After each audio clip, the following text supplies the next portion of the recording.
Good morning everyone. ये आपकी Hindi second की बुक है भाषा तरु।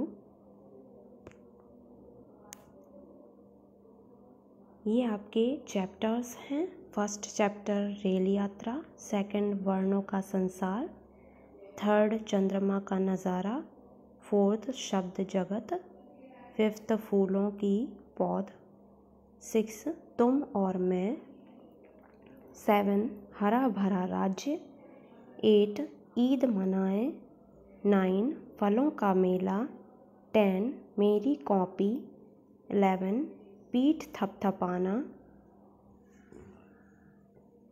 12 रचनात्मक अभिव्यक्ति, 13 कल्पना की उड़ान, 14 आओ पढ़कर जाने, 15 सुनो। आप अपनी बुक मैच कर लीजिए।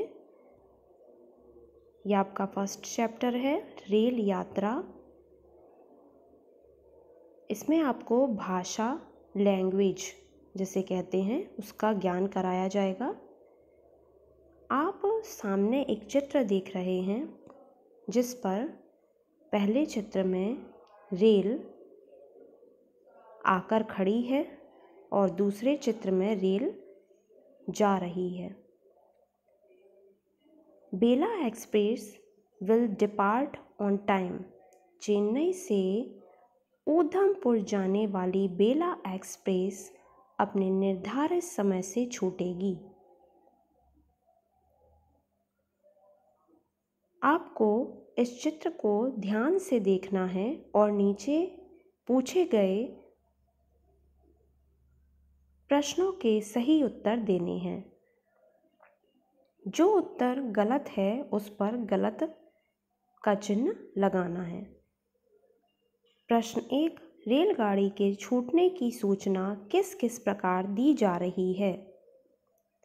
तो रेलगाड़ी छूटने की सूचना हमें बोलकर दी जा रही है, तो हम बोलकर पर सही का साइन लगाएंगे।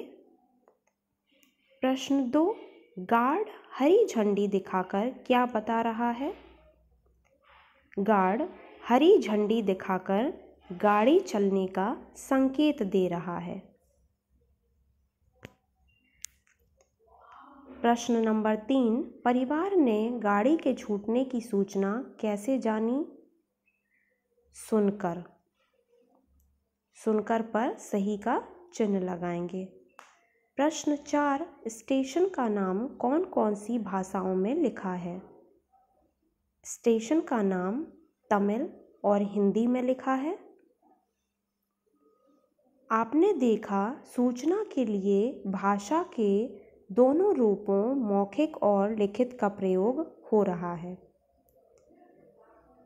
भाषा के कितने रूप होते हैं? मौखिक, लिखित और सांकेतिक। लेकिन सूचना के लिए भाषा के 2 रूपों का प्रयोग हुआ है, मौखिक और लिखित। स्टेशन का नाम 3 भाषाओं में लिखा है, तमिल, हिंदी और अंग्रेजी में। सूचना के लिए भी तीनों भाषाओं का प्रयोग किया जा रहा है। सूचना संकेतों द्वारा भी दी जा रही है, आपको बोलकर भी दी जा रही है और लिखा हुआ भी रहता है। गार्ड झंडी दिखाकर संकेत तो दे रहा है, लेकिन भाषा का प्रयोग नहीं हो रहा है।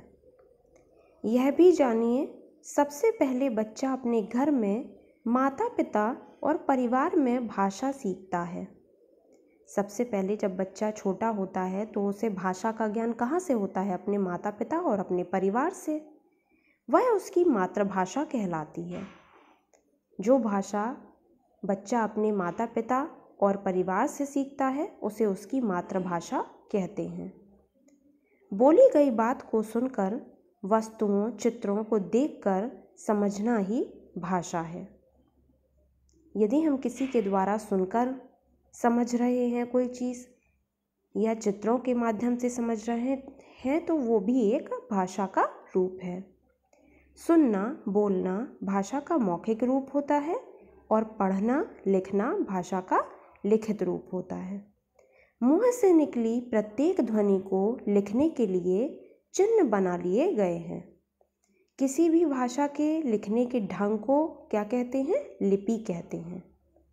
इसी लिपि के द्वारा हम अपनी बात लिखकर बता सकते हैं। वाक्यों के माध्यम से ही भाषा का आदान प्रदान होता है। यह भी देखिए, बच्चों ने हिलाया गाड़ी मौसी को चलने पर हाथ। इन अव्यवस्थित शब्दों को व्यवस्थित कर दें तो कैसा वाक्य बनेगा? गाड़ी चलने पर बच्चों ने मौसी को हाथ हिलाया। नेक्स्ट पेज नंबर 3 देखिए, शब्दों को व्यवस्थित रूप से लगाने पर वाक्य बन गया और वाक्य से बात समझ में आ गई। यदि हम शब्दों को सही क्रम में नहीं लगाएंगे तो वह वाक्य अधूरा रहेगा और उसे हमें समझने में भी दिक्कत होगी। भाषा के बोलने, पढ़ने और लिखने में व्यवस्था का होना बहुत ज़रूरी है।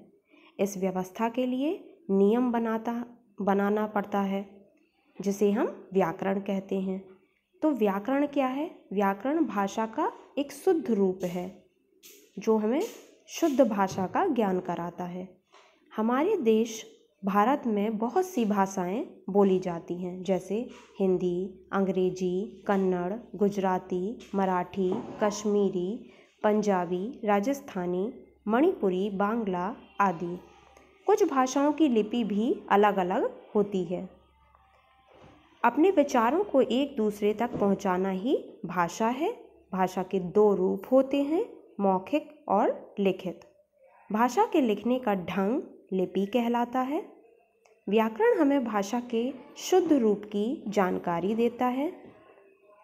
आपके लिए कुछ प्रश्न हैं जिन्हें आपको सोचना है और उनका उत्तर निकालना है कि प्लेटफॉर्म पर गार्ड के संकेतों को भाषा क्यों नहीं कह सकते।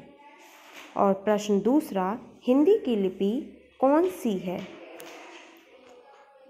अब करके देखते हैं। प्रश्न पहला, आप अपने मित्रों से पूछिए कि उनके घर हिंदी और अंग्रेजी के अतिरिक्त और कौन कौन सी भाषाएं बोली जाती हैं, उन्हें लिखिए। एक तरफ आप अपने मित्रों का नाम लिखेंगे और दूसरी तरफ भाषा लिखेंगे। प्रश्न 2, आपको लगता है कि चिड़िया आपस में बात करती हैं?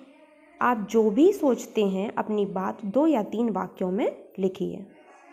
प्रश्न 3, टेलीविज़न पर कोई बाल फिल्म या कार्यक्रम आवाज़ बंद करके देखिए। अब लिखिए कि आपको समझ में कितना आया, कितनी कठिनाई हुई।